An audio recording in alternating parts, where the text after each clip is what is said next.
আমাদের এই এলাকায় দোকনা, শাড়ি, গামছা, এরি, বিছনা চাদর এগুলো আমাদের তৈরি হয়।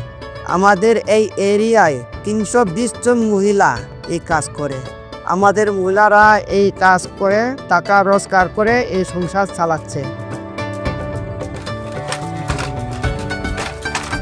আমরা বানাচ্ছি দোকনা, গামছা আর ওড়না আর মাফরাল।